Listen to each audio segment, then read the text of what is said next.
ওই পলিথিন গাড়ির মতো লিখে দেবো আমার সাথে পলিথিন করলে এবারে ধর বাড়া, পলিথিন নয় রে, পলিথিন নয়, পলিটিক্স। পলিটিক্স মানে পলিটিক্স মানে হচ্ছে গোপনে কাজ ছাড়ে, ওরা কারোর কিছু জানতে দেয় না। শালা কানকে ছেলে তাহলে মানে ওই গুড মর্নিং ওটা পলিথিন করে আমার বউটাকে নিয়ে পালিয়ে গেছে কানকে ছেলে। আরে ধর বাড়া, পলিটিক্স পলিটিক্স। হ্যাঁ ওই হলো বাড়া। তা এখন কি করবি ভাবছিস? এখন আবার কি করবো, এই এমএলএ সাহেবের পলিথিনে আগুন জ্বালিয়ে দেবো। ঠিক আছে যা। শালা কানকে ছেলে এমএলএ এত বড় পলিথিন করলো আমার বউটাকে ছেড়ে দিয়ে আবার ধরে নিল কানকে ছেলে। দূর ফেদা, পলিটিক্স। হ্যাঁ গো বাড়া ওই হলো বাড়া। শালা এমএলএ সাহেব শুয়ারের বাচ্চা, তুই টুপিটা মার ডুবরি গুড মর্নিং বেটা। কাঁচা কুঞ্চি দিয়ে ছিলে দেবো শালা এমএলএ। শালা বৈদ্য আমার বুকে দিয়ে পলিথিন। Politics politics. আরে হ্যাঁ গো বাড়া বুঝতে পেরেছি, পলিটিক্স আর পলিথিন একই তো বাড়ার বালা। আমার মুখে যা বেরিয়েছে তাই তো বলছি বাড়া। তুই উপকার করতে এলাম, তুই আবার চটে গেছিস কেন আমার উপরে? শালা এমএলএ সাহেব কি কাজ করলো, এতক্ষণে বাড়ি চলে যেতাম গো।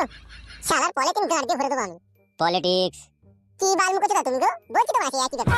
আমার নাম হচ্ছে ফালতু, তোর পলিথিন গুটিয়ে গাড়ির মধ্যে ঢুকে দেবো রে শালা এমএলএ।